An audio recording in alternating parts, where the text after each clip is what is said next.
What is going on, everybody? Kevin Calhoun here. This is the Calhoun Show. We are 1 week, 1 weekend, 2 rounds in to another NCAA tournament. We have playoff races beginning to unfold in the NBA, the NHL. Storylines in both of those beginning to unfold with Oklahoma City. Can they run? Golden State, will they reinfuse KD? Cleveland, what lineup will be healthy when they go out there? In the NHL, we're looking at the Capitals and if they can get that top spot and actually advance for once. If Bruce Boudreau in Minnesota can break through and make things happen in the Western Conference and actually advance for both of those parties involved. And we have NFL stories. We have free agents that are still out there. We have players on the trade block that are still out there. We're looking at Tony Romo and Adrian Peterson and Kirk Cousins and Colin Kaepernick again. Somehow, with all of these things going on, we have circled back and found ourselves at the Kaepernick doorstep. And we're all there, and it just depends on what side of the fence you're standing on, what you want to see happen here. Now, most of us, I think, would agree on just one thing.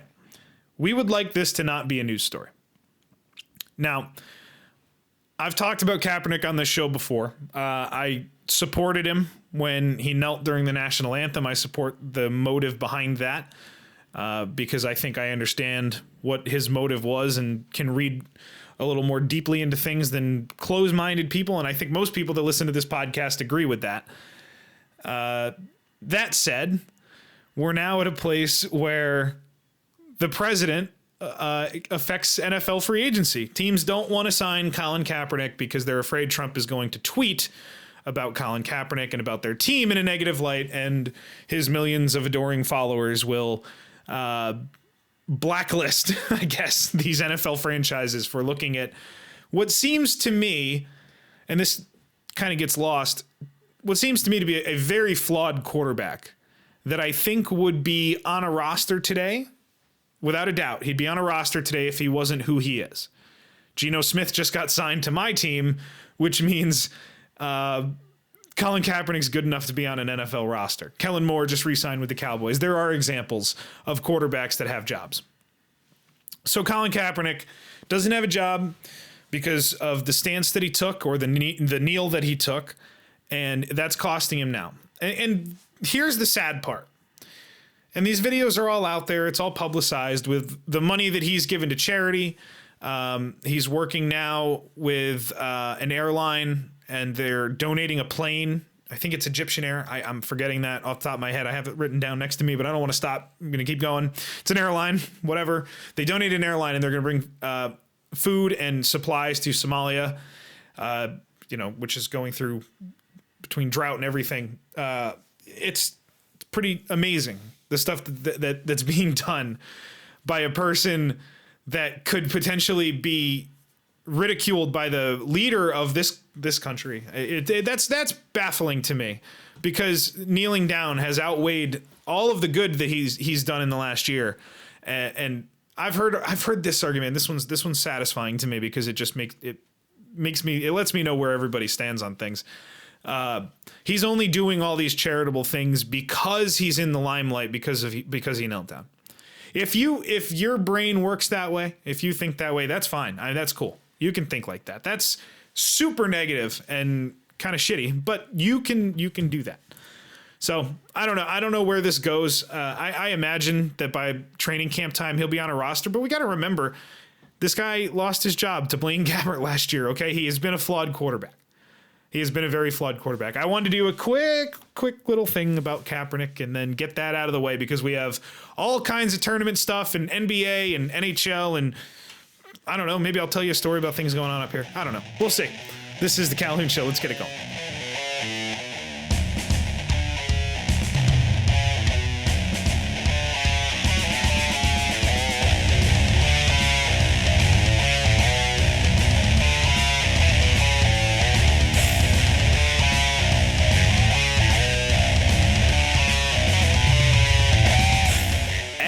As always, You can follow the show on Twitter at Calhoun Show and email the show, calhounshow@gmail.com.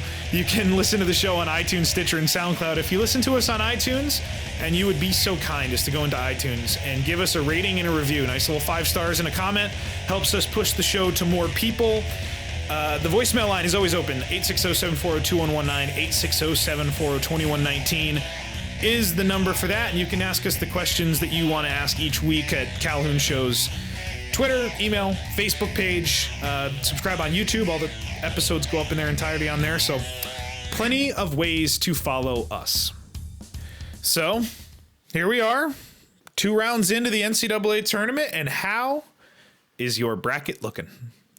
And it was a fun first couple of days, and I wasn't going to do a bracket this year because I won last year in our Calhoun Show bracket pool. But I decided to do one anyway, and I will tell you guys now, before we start talking about the tournament itself, what the standings look like for the Calhoun Show's bracket challenge. Here is the top 10 right now. 10th place, or actually 3-way tie for 8th place. So this is part of the top 10. We have our good buddy, our college basketball guy himself, Brett Zanardi, with Ed Brodeur and John Ostrowski tied for 8th. Tied for 6th, we have one of our Kyles with Kyle McGowan tied with Sean McGinley. And our other Kyle, KG, coming in tied in 3rd with Dan Condi and my dad. I'm in 2nd place, and Maddie Connolly is out front in the Calhoun Show Bracket Challenge. So, after not having prepared for the NCAA tournament, which I never do, because that's the thing about this podcast, that, and I try to tell people this when they ask me about, NCAA or, the soccer has been a discussion with this, and there's just certain things that just don't interest me as much as other things. And college basketball is one of them, because I think that a tournament that involves 68 teams doesn't take a lot to get into. And if you don't make the tournament, you're not that interesting. And you combine that with the one and dones of college basketball, and for me, that just kind of loses me. I don't really care, at least about the regular season. But I am a sports fan through and through, and no one that is such a thing can not appreciate the NCAA tournament. So my bracket, a little rough. I lost Villanova early. Villanova was a Final Four team for me. But as we stand right now, I've got 6 of my Elite 8, and I think I've lost 4. Yep, I've got 11 of the Final 16, 11 of the Sweet 16. So I'm missing Villanova and Virginia. Obviously, we got Wisconsin and Florida instead. Got Baylor, missed on Duke because South Carolina knocked him out. Gonzaga got that. West Virginia knocked out Notre Dame on me. Other side looks pretty nice. UCLA, Kentucky's perfect. North Carolina, Butler's perfect. Purdue, Kansas is perfect. And Oregon, Louisville didn't work out. It's Oregon, Michigan. But the only Final Four team I've lost is Villanova. And the only Elite 8 teams I've lost is Notre Dame and Villanova. So looking pretty good so far. By the way, my champion, we talked about this with Dan last week. My Final Four turned out to be Arizona, Villanova, Kansas, and Kentucky, with Kentucky knocking off Arizona in the championship round. Dan's bracket, which we discussed last week, the finalized version of that looks like as follows. Villanova and Arizona on the left side. Obviously, Villanova's gone. Kansas, North Carolina, with Kansas knocking off Arizona in the championship. And finally, we're going to look at Brett's bracket as well. Well, let's look at Matt's first, because Maddie Connolly is out front right now. Let's see who Matt has lost so far. He lost Duke out of his Final Four. But aside from that, Final Four looks good. Elite 8 looks good, aside from Duke. He's got Wisconsin, Kansas, Michigan, Butler, Kentucky, Gonzaga, and Arizona in his Final Four. Ends up with Kentucky losing to Gonzaga in the final after beating Kansas in the Final Four. So that's the way the top of the brackets look with me, Dan, and Matt. And then Brett, who's our college basketball guy, let's take a look at his as well here. His Final Four has lost 2. Rough start. Villanova, Arizona, Louisville, and North Carolina. He had Louisville going all the way to the final, where they would eventually lose to Arizona. So Brett might be out of this thing unless Arizona goes on a run. So what did you guys think of the first 2 days of the tournament? There were some big bonehead plays. Vanderbilt comes to mind. There were crazy finishes, crazy good games, surprising teams playing really well. I'm really impressed with Butler. I'm really impressed with Wisconsin. I am confused about where this West Virginia team came from, because as little attention as I pay to college basketball, I know that West Virginia is a team that doesn't shoot the ball well. And I don't think they're going to match up well against Gonzaga here in the Sweet 16. But we'll see. I love the Butler, North Carolina matchup. I think Butler, North Carolina is great. Oregon, Michigan. Do you guys say Oregon or Oregon? I think it's Oregon. We used to say Oregon Trail, but I think it's technically pronounced Oregon. Anyway, but no, the tournament's been fun, and it'll continue on Thursday when you guys are listening to the podcast. Thursday night, we have our first set of 4 games, I believe, in the Sweet 16. So it should be a blast. It should be a blast, and I don't know. I always just find myself going back to the one and done thing when I watch the NCAA tournament. I just always end up back there. Because if we had the opportunity, if you let these kids choose after their senior year of high school, if you're ready for the NBA, go. And if you're not ready for the NBA, it's 2 years in college minimum or the D League. So if you did it that way, and we were watching these teams and we were watching the freshmen on these teams do the things that they do, and we knew that next year, these teams with young, great freshmen that maybe get knocked out of the tournament are going to have a chance to not only come back, but come back stronger, because they're going to have these great players, but they're going to have a second group coming in behind them. Right now, it's mercenaries. It's what team works better together. And then every once in a while, you see the test of time, which is the fact that a team that does have seniors and juniors that play an integral role on it, they move on. And they don't win the championship necessarily, but they move on and they move forward. So we've seen that. We've seen the younger teams do well. And as far as the Sweet 16 goes, there's some good games. As for me, it starts and ends with UCLA, Kentucky. I can't wait for that game. We get to see arguably the 2 top prospects in college basketball go at it with each other next. It should be a lot of fun. It should be a lot of fun. And I don't know. I want to spend more time on the NCAA tournament, but again, for me, that's a Bill Burr joke that Patty and I have been quoting back and forth. Like, I don't know. For me, I don't know. For me, it just doesn't do much for me. The regular season, at least. I do enjoy the tournament, but because I don't watch the regular season, it's not like I come to the table with a gigantic amount of college basketball knowledge. That much I do not have. So I'm enjoying the tournament. I'm enjoying watching all of these things unfold in front of us. And I think Thursday and Friday and through the weekend should be a lot of fun as we start to prepare ourselves for the Final Four coming up next weekend. So other things going on in the world of sports. Now, the NFL is a news machine. They churn out news like crazy. In the last week, we saw Tim Tebow get a hit and make a diving catch in baseball. So maybe he's a baseball player now? Hard to tell. Have to get our daily Tim Tebow mention onto the podcast, which will be all it is a Tim Tebow mention, because there are other things that I want to talk about. So, number one, 2 things NBA-wise, injury-related. Joel Embiid. Going to get another surgery, meniscus. This situation in Philadelphia is ugly. And it's ugly because the 2 shining spots on this team are gigantic question marks moving forward. What is Ben Simmons going to be when he's healthy? And we know what Joel Embiid can be when he's on the floor, but is there ever going to be a time where he can play 31 to 35 minutes a game? We don't know that. And another surgery, another knee issue, and we find ourselves, I think, fairly just questioning that even more, if we're ever going to see that out of him. And then it becomes even more confusing and jaw-dropping that they kept Okafor. They traded Noel, but they traded Noel for pennies on the dollar to Dallas, and they just don't have a lot to show for it. So I don't know. That team confuses me. It seemed like they were on the right track. They are tanking and tanking and tanking and tanking and trusting the process and nonstop trusting the process, and you got to believe, and they're gonna gather all these players, and it's all gonna work out, and it's all gonna be great, until you keep doing that, and you see no improvement, and you see yourself getting no closer to getting better. And maybe we've seen strides this year, and obviously, you know, with the rookie and with Embiid and what's his name, whose name is escaping me now, ends with a C. I don't know. Saric. Yeah, Dario Saric. So, I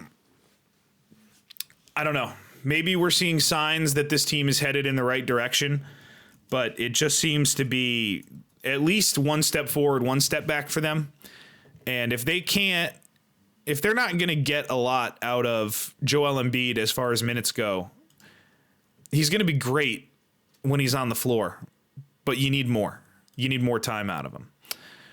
Golden State likes the progress, I guess, on Kevin Durant, which is good. I don't know what that means, but they like the progress. We should see him back. And the playoffs this year are going to be great. They're going to be so fun. If you just look at it, I was looking at this morning.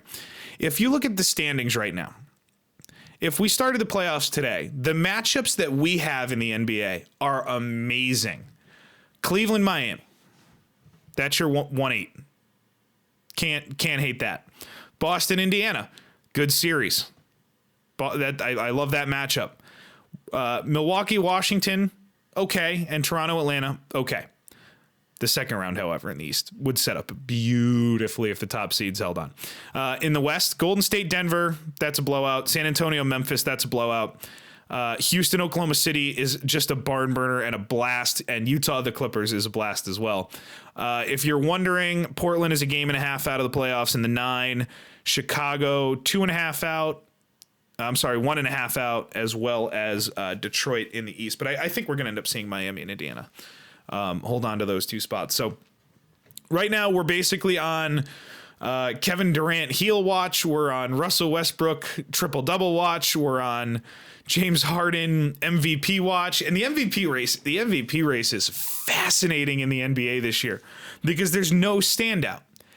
And when you look around at who's done what, you know, Russ has been just crazy with all of the points and assists and rebounds and everything he does for his team. Harden is doing almost as much for his team, and they're winning more games than Golden State. So that's a great argument. You can look to Golden State. I think Durant had an option and had an argument until the injury. I don't think Curry's in the conversation right now. I think LeBron James is always there, especially when you look at the numbers that he's putting up this year, and he's been sneaky phenomenal as usual. The MVP race is great, but if you're going to leave it up to me, Russell Westbrook, with what he's accomplished and what he's done for that team, and I think a common misperception, and maybe I'm wrong about this, but I think that Russ is doing more to help his team win than he is to pad his stats. There seems to be a common belief, and I can understand why, especially when you look at the results and you look at the box score every night, which I do. It seems like he's chasing stats. It seems like he's looking for triple doubles, but it just, to me, seems like he has to do 1,000 things for them to win. And he's doing it. He's doing 1,000 things a night for them to win basketball games. And he's doing it at a record pace with these triple doubles that we haven't seen in a very long time, certainly not in my lifetime. And I think that has to be rewarded. That has to be rewarded. It's on a team that Kevin Durant left. They traded Serge Ibaka. They brought in Oladipo. They go and get Dougie McBuckets. They go and get Taj Gibson. What is that team right now? Steven Adams is not as effective without Durant there, obviously. That team is... How many wins does that team have without Russ? So if Russell Westbrook's the top point guard in the league, or top 3 point guards in the league, if you replace him with a lower tier point guard, take Derrick Rose off the Knicks. Pick whoever you want. Put him on that team. Put him on Oklahoma City. Take a good point guard. Put him on Oklahoma City. Is that a 35-win team? I don't think so. It's the same argument that Dan and I were having last week about when Brady got hurt and Castle came in. Yeah, Castle won 10 games, but Brady won 16 the year before that. You know what I mean? He lost 6 more. So, yeah, Russ doesn't have as many wins as Harden. What does Harden have around him? He has a team that can shoot and make threes at quite literally a pace we've almost never seen before, outside of at least just Golden State. I mean, that team just chucks threes. And Harden's been phenomenal. Don't get me wrong. Harden has been really great this year. And he's been a player that we didn't see. We didn't see it in Oklahoma City. We thought maybe he'd be a great 6th man in Oklahoma City. And then we thought maybe he'd be a really good 2-guard in Houston. And then we just basically found ourselves watching a player with a lot of talent, but a player that drove the rim, got fouled, got free throws, made shots and missed shots. That's James Harden. That's who James Harden has been. And this year we see a James Harden that is revitalized, that is passing, that is finding open lanes, that is doing the things that James Harden hadn't done before.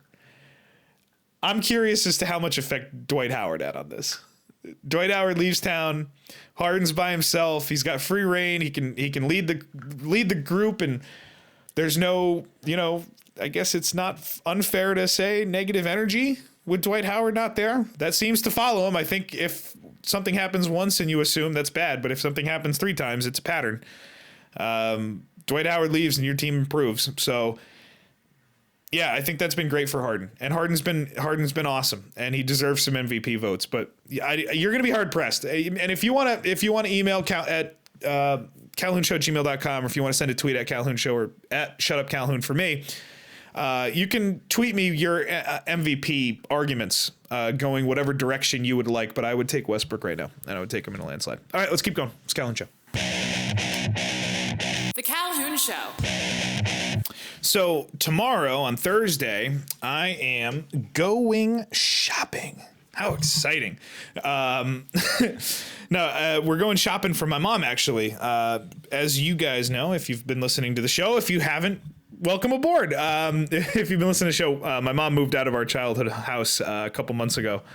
And she's got a nice big rec room down in the basement of her new condo. And we're going to go buy a big TV for that tomorrow. So that'd be nice. I have to go to the Apple store, and I have a problem. My electronic or product mistrust has gotten to a new level. And I was talking to Patrick about this. And I remember way back in the day on this podcast, I first brought to you my iPhone conspiracy theory. Now, my iPhone conspiracy theory, if you haven't heard it, is this. When they release a new iPhone, after a new iPhone comes out, I cannot tell you enough how much I recommend not updating your phone if you have the older version. So like when the 7 came out, I had the 6. I still have the 6. And I truly believe that Apple sabotages their own phones when a new version comes out, so you have to upgrade. I really do believe that. The battery life just completely falls off the radar. And now on my phone, I have to go to the Apple store on Thursday because my phone loses every voicemail I get. It doesn't tell me when I get text messages. I don't drop my phone. I haven't put it in water, fairly nice to it. I take good care of it. But yeah, no, I have conspiracy theories about this. And here's my new electronic, or my new product that I don't trust. This is going to sound stupid, but it made me laugh when I first thought of it. So I'm going to tell you guys anyway. I don't trust my Brita filter. That's a weird sentence. It felt weird. It felt weird to say it. So the Brita filter that I have, right? It's got the thing that you drop in the top, and I got the thing a couple months ago, and I put the new filter in, and I pushed the button on the top that it says to push, and that, I guess, tells if the filter's clean or not. And I guess I got the thing a few months ago because I changed it once, like a month and a half ago. And when I fill the top part, the catch basin at the top of the thing, I feel like the water cycles through it too quickly. I live in Middletown, Connecticut. I mean, I don't know what the city water is like here, but my Brita filter seems too quick. I think it's too efficient. I don't think it's doing a good job. But the little thing on top still blinks green like the filter's doing its job. So I don't trust any products anymore. I'm going to lock myself in my office and not touch anything else ever again. I'm just going to stay in here and no one can come find me. So quick NFL thing. Teams are talking about Johnny Manziel, I guess. At least there's an article on by Connor Orr from around the NFL. Could Johnny Manziel come back, or could the Johnny Manziel comeback tour now have an ounce of credibility? NFL Network insider Ian Rappaport reported Thursday the wayward quarterback and former Browns first-round pick was spotted with Saints head coach Sean Payton at breakfast during last month's Super Bowl, per sources informed of the meeting. The two discussed a return to the NFL. Rappaport added that Payton is interested in Manziel possibly joining the Saints sometime in the future. This was not simply the Saints head coach taking an interest in Manziel as he tries to climb back into the league after washing out amid substance abuse and legal issues. One more. Manziel is subject to suspension for a violation of the league's personal conduct policy. He spent the better part of the calendar year appearing in various photos and videos documenting his freewheeling and sometimes troubling lifestyle. So, Manziel, I guess, he hired Eric Burkhart, by the way. He has an agent to add credibility to this potential comeback attempt. And I love this fit. The first part, there's two. And if you're thinking of the second one, then good for you. And I'm really proud because it's really funny when you put two and two together here. The good fit. Two pieces that are just great. Sean Payton and Drew Brees. Is there a better thing for Johnny Manziel than Sean Payton and Drew Brees? Sean Payton, he doesn't put out a team that has a defense. He doesn't put out a team that can win more than 8 games 3 years in a row. But he certainly knows how to build an offense, and he knows how to help quarterbacks, and he knows how to use a quarterback that's not 6'4". So these are good things. These are good things. Bad. Drawback. Negative. Johnny Manziel in New Orleans. Don't love that. Let's go ahead and lock him up in the bayou and not let him out unless it's Sunday or practice. So I don't know. I always root for these guys. I always root for guys to get back into the NFL. I want Marshawn Lynch on the Raiders. I want Johnny Manziel on the Saints. I want these guys back in the league. I wanted Ray Rice to get a job after he went through all of the things that he did. Volunteering his time and donating money and trying to make amends for the horrible thing that he did. And if you don't have the capacity for forgiveness at all in these situations, it's more power to you. I mean, you have the moral compass that you want, but at a certain level, I want to see guys play. And I think, and maybe it's wrong, and I don't really want to go down this road too far, but maybe it's wrong to think this. Ray Rice punched his wife in an elevator. There's no reason to do that ever. There's no excuse for it. It's a deplorable and unforgivable act in and of itself. That said, Ray Rice and his wife met with the NFL, which was not appropriate, but it's what happened. Ray Rice's wife stuck with him. They did appearances together. He donated money to domestic violence causes. He has volunteered. He's talked to groups of kids at schools, and he's gone to meetings and all these things talking about the mistake that he made. Okay. Greg Hardy, when he was playing for the Panthers, if you somehow forgot, threw his girlfriend down on a bed of loaded guns while he was beating the shit out of her. That's what he did. He did not apologize. He did not make public statements. He did not volunteer. He didn't donate money. He didn't, or at least not that we know of. He didn't donate his time, at least not that we know of. And knowing Greg Hardy for what we know him to be, I think it's a safe assumption to say he didn't do those things. So yeah, did Ray Rice and Greg Hardy both do terrible things? 100% they did. Ray Rice deserves a job in the NFL. Maybe not now. He's probably 32 at this point. He's a running back. He's probably done. But at the time, if Goodell hadn't fucked that up so bad, Rice probably would have had a job. And it is what it is. I'm not gonna feel bad for a millionaire who lost his job because he punched his wife. I'm not gonna feel bad for him. Or I guess was it fiance or wife at the time? I think it was fiance at the time. I think they're married now. But how's that for an engagement present?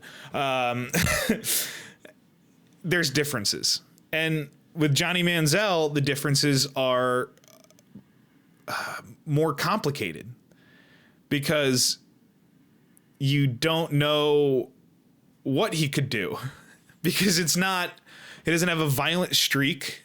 He doesn't have he's not stealing things. He just likes to go out. He likes to have fun. And in order to keep that in check, or in order to have a good career, he has to not only keep that in check, but make it go away. You look around the National Football League, as all former players call it. You look around the National Football League. What do you see at the quarterback position? Who are the best quarterbacks? Well, the best quarterback's Tom Brady. And what does that guy do? He's obsessed with his health. I don't even have to list studying tape and being prepared. That is the thing that all of the top quarterbacks do. Aaron Rodgers, discipline. Peyton Manning, ultimate discipline. Drew Brees, discipline. All of these guys, that's the word.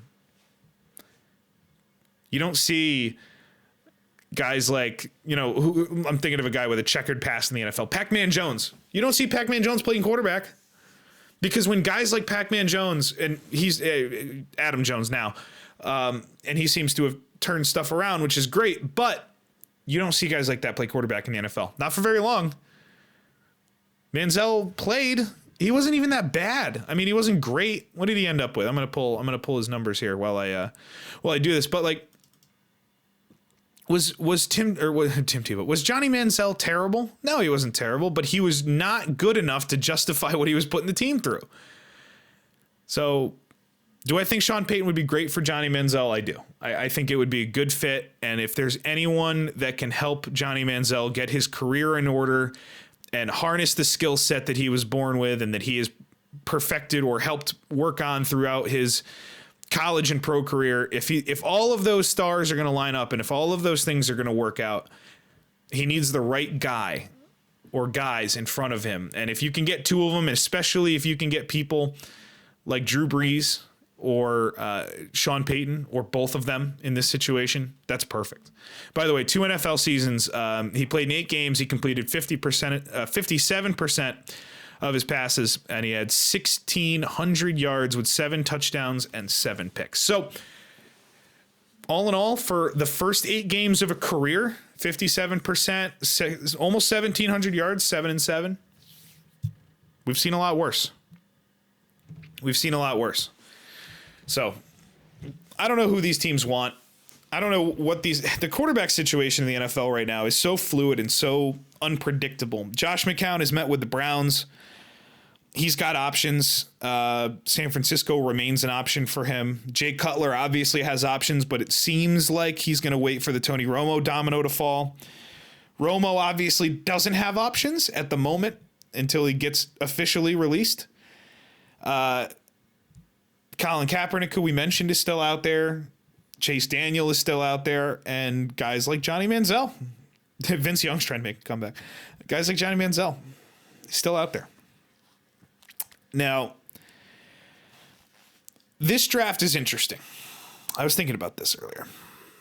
This NFL draft is interesting because we had something happen last year that we don't see often. We saw Dak Prescott. We saw quarterbacks get drafted early. Carson Wentz was good, not great in his first season. He was a subpar quarterback as far as starters go in the league, but he wasn't bad for a rookie. We saw Jared Goff, who had a rough time. Maybe the team's getting better. They certainly improved his offensive line in the offseason this year. I don't know if their receiving game got any better. Dan and I were talking about on the podcast last week how Tavon Austin and Robert Woods might be the worst 1-2 receiver combo of all time. Going to work on figuring out if there's something worse than that. So I don't know if Goff's situation got better, but we saw Dak Prescott. We saw him get drafted in the 4th round. And then we saw Tony Romo get hurt, and we saw Dak Prescott come in and not only show an aptitude and an ability to replace Tony Romo on a interim basis, we saw a guy take Tony Romo's job. He has youth on his side. He's got talent. It's a no-brainer. For the Cowboys, it's a no-brainer. So now we enter this draft. And I'm in a situation personally as a fan that I haven't been in a long time. I'm a New York Giants fan. I have watched my team play with Eli Manning at quarterback ever since he replaced Kurt Warner in 2004.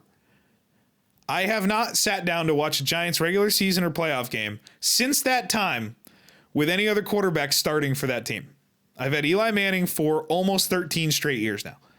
And I've got 2 Super Bowls out of it. So you can make your jokes and say, oh, 13 years of Eli Manning, how's that going? Well, some of it sucks. Some of it's rough. So going into this year, and this is why I bring up Dak Prescott, because the Giants are an example of a team I want to talk about. And the team I want to talk about isn't a specific one. It's teams that need a quarterback. Because this draft, Deshaun Watson, you've got Kaiser, you've got Trubisky. What do you have? Who are these guys? Are they good enough to play for your team? So the Giants brought in Geno Smith. And I think that the Giants are going to draft a quarterback either this year or next year. And the reason I brought up Dak Prescott is because now I think we're going to see a little more aggressiveness out of NFL teams in the 3rd, 4th, 5th round. I think you're going to see less quarterbacks. And a lot of it definitely has to do with the fact that some of these guys are just not that good, but which is why the quarterback class is not deep. But I would be shocked if in the 3rd and 4th round we didn't see teams take chances. Because if you look down this list at the quarterbacks here, and I'm gonna pull up the top quarterbacks in this draft according to CBS Sports Network. I've got in front of me here. So they've got Trubisky ranked 1, Watson 2, Kaiser 3. McCombs is 4, Webb 5, Peterman 6. Have you even heard of these people?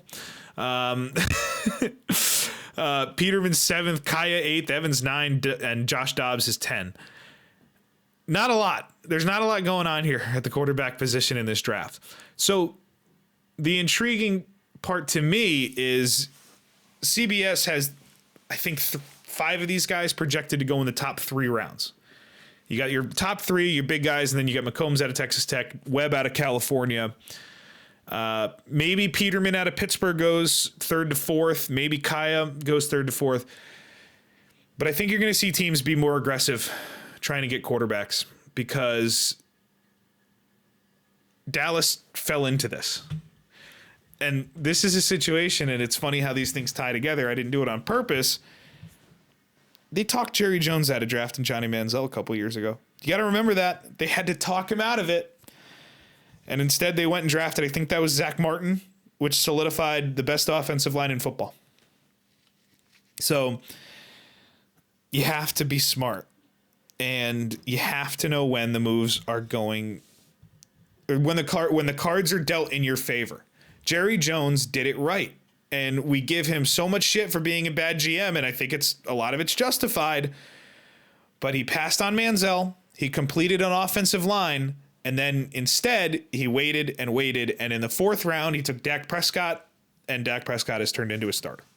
1 year in, 1 weekend he was a starter. So it'll be interesting. The Giants are getting close, and this is a crossroads season for my football team here.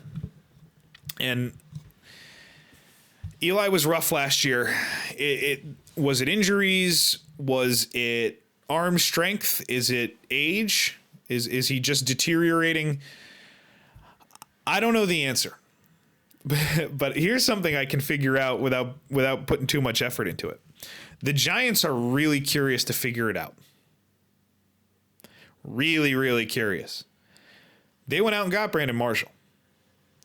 Now, I don't know if DJ Fluker helps the offensive line, but I am positive they're not done improving the offensive line, be it through the draft or through free agency or through a trade. The offensive line's not done. Their backfield is certainly not done. They only, I think, have 2 on the roster with Darkwa and Perkins. I would like to see them go get a LeGarrette Blount. I would like to see a free agent come in, or better, a rookie on a draft. So, but either way, this offense is being built in a way then an elite quarterback should win with them and put up a lot of points. So take Eli Manning's name out of the equation. Whatever this offense looks like, it should look like an offense that can score a lot. And guess what? I don't really care what the backfield looks like as long as it's competent. I don't care what the offensive line looks like as long as it's competent. Odell Beckham, Brandon Marshall, Sterling Shepard. That's the top wide receiver combination in the league. Maybe if you want to include backs and receivers, Atlanta, New England, there are teams with arguments. Green Bay, depending on what their backfield looks like right now, it's not that great. You know what? Take that back. Take Green Bay out of there. Their receivers aren't that good. So it'll be interesting. And it's really funny how spoiled I am as a Giants fan. Somebody brought up the Patriots the other day. They're like, oh, I hate the Patriots. I was like, yeah, whatever. They're like, you don't hate the Patriots? I was like, I'm a Giants fan. What the hell do I hate the Patriots for? We've done fine. Everybody else sucks. We've done fine. But no, this is an interesting one. And it's weird being a Giants fan or a fan of a team that does well. And I know in this podcast, the main concentration of listeners are New England based. So we have a lot of Patriots fans. We have a lot of Pittsburgh listeners. So there's a lot of Steeler fans. There's a lot of fans of this podcast that are used to winning things. Pittsburgh wins a lot as a city between the Penguins and the Steelers. Boston wins a lot as a city between all four of their teams have won something in the last 10 years. Being a Giants fan, I'm looking down the barrel of, for the first time since I was 14 years old, my team needing a quarterback. It's kind of crazy. And it's kind of a weird feeling. And I look at a team like the Browns and the quarterback situation, and with the 25 starting quarterbacks they've had in the last 15 years or whatever that god awful number is, it's a bummer. It bums me out. And I feel very blessed. Hashtag blessed. My football team's had a quarterback for 14 years. All right, a couple more things to get to. We'll wrap this thing up. It's Calhoun Show. The Calhoun Show. Do you guys watch the World Baseball Classic? I've been watching the highlights, and it seems fun, but I don't know. It's like buying into a fantasy team, like somebody else's fantasy team for me, because it's not an Olympic thing. It's not real. Like, I don't identify like nationally with the World Baseball Classic because the real players typically don't play. Some of them do. I know some of them do. I know that's not fair. Some of them do. I know Andrew McCutcheon's there, and Giancarlo Stanton. There's a lot of players there. That's not fair. But I don't know. It doesn't seem that interesting. It seems like a secondary all-star game, all-star tournament. So I don't know. You guys can, again, email or tweet and tell me why I'm wrong about this. We have an email from Mark responding to my comments about NBC last week. Now, there's a lot of information in this. So I'm going to buzz through very quickly. I don't know if I'm going to do the whole thing or not. But this is from Mark. So I was talking last week, if you didn't listen to last week's episode, about Mike Milbury and Keith Jones and the NBC setup and how bad it is and how poor it is to bring in new fans to the sport. I hate the NBC coverage of hockey games. Last year, I set the goal for myself to watch one entire home game of each team with their home broadcast, and I did the same thing again this year. And honestly, there's only one home broadcast team worse than the NBC crew, in my opinion. This to me is significant because most broadcasts for regional channels feature homers, and this can make the game tough to watch if you're not muting the announcer or in love with the one team and one team only. This makes watching a game, whether you have no rooting interest, very difficult. So how will a non-hockey fan just casually watching a game get into a sport that is fast-paced and often hard to watch on TV compared to in person if the broadcasters are worse than the guys who are just spewing stories about the team that employs them? As a diehard hockey fan who just wants people to like the sport, it is one of the biggest issues here in the U.S. In order to fix this, NBC needs to make a gigantic change in the way they bring us hockey games and highlights. All right, I'm going to pause right there. 100% correct. Now, I haven't listened to all of the different home announce crews. I've listened to a bunch of them. I know some of them are great. Dallas is great. Colorado's phenomenal. I love Colorado's broadcast. Chicago's good. Yeah, there's a lot of good ones. Philadelphia is good and doesn't get enough credit. Washington, what's his face? He's great. So anyway, I agree with that completely. That most of the, or at least most, I would probably take. Now this is a difficult one because I don't want to get too far off because I don't know what Mark's alluding to here. Because for my bigger problem with NBC is the studio. Pierre is marginally insufferable, but in and amongst all of the annoying Doc and Edzos that he says and his random citations of where people went to college and played junior hockey, he has some information, but I could do without Pierre. I don't mind Eddie Olczyk. He's fine.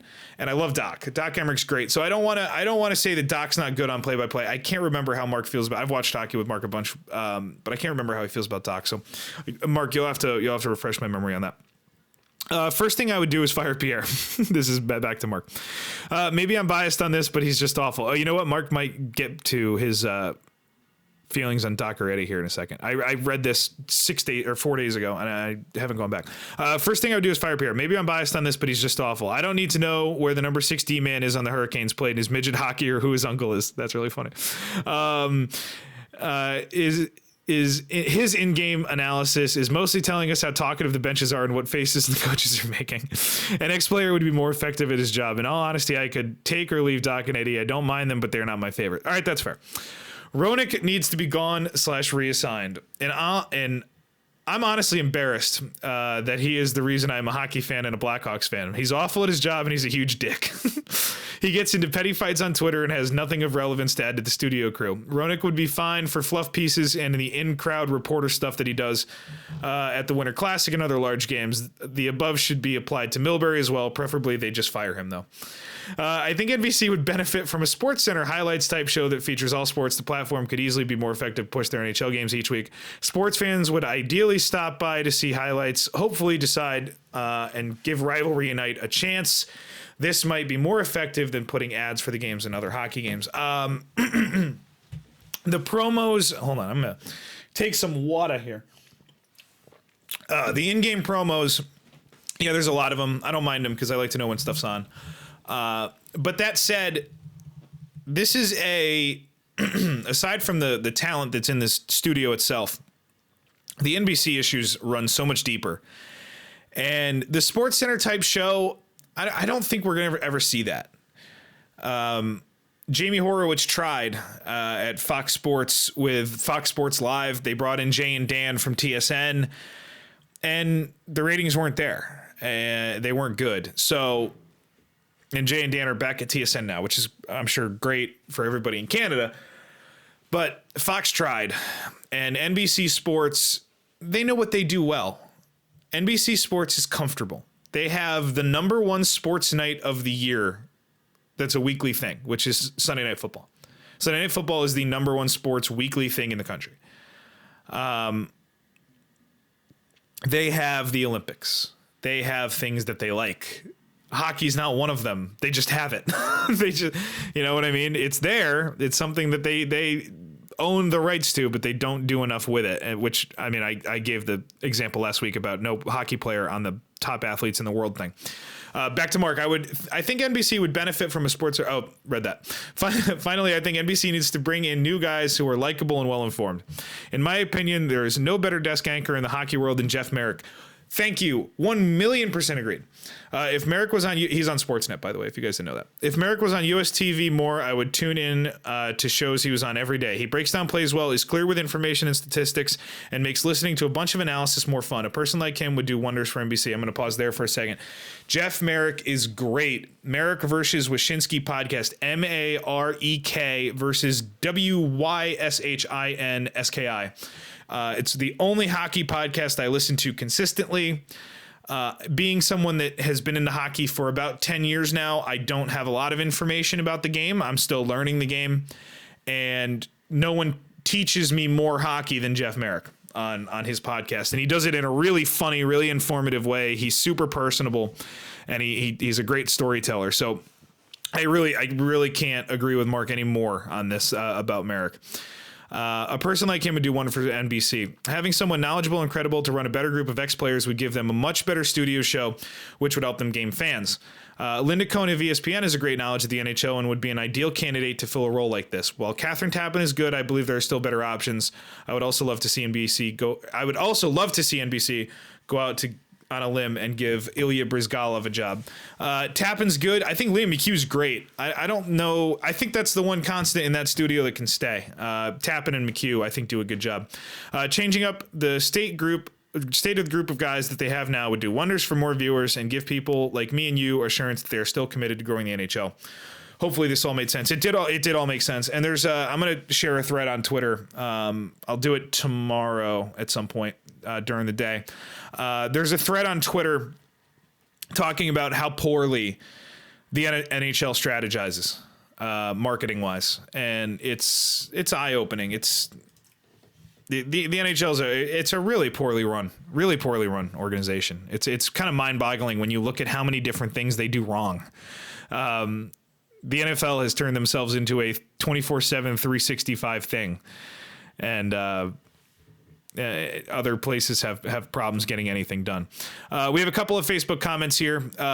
Reactions from a couple of people in our bracket pool.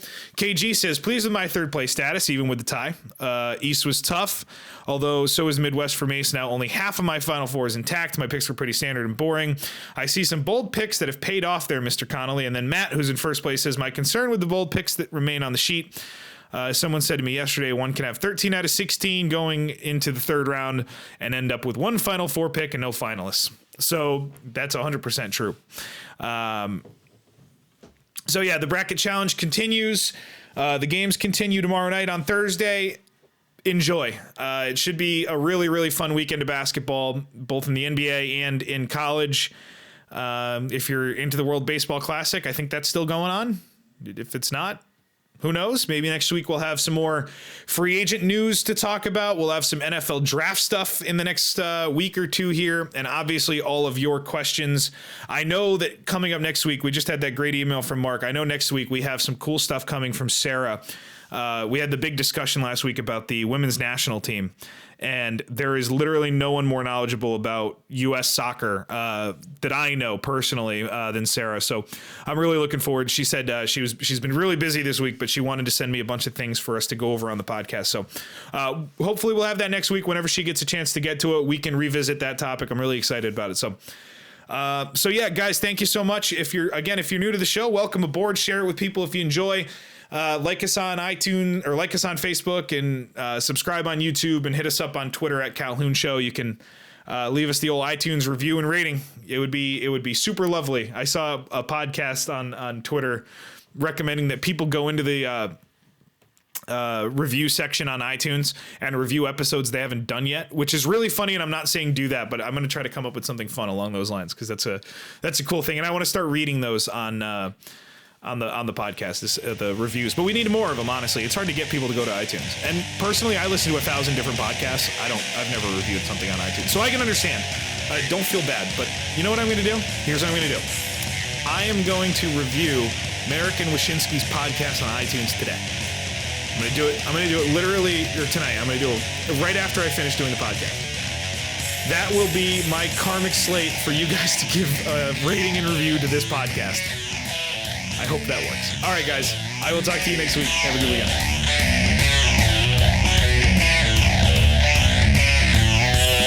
Thank you for listening to The Calhoun Show. Join the conversation by following the show on Twitter at Calhoun Show and emailing the show at calhounshow@gmail.com.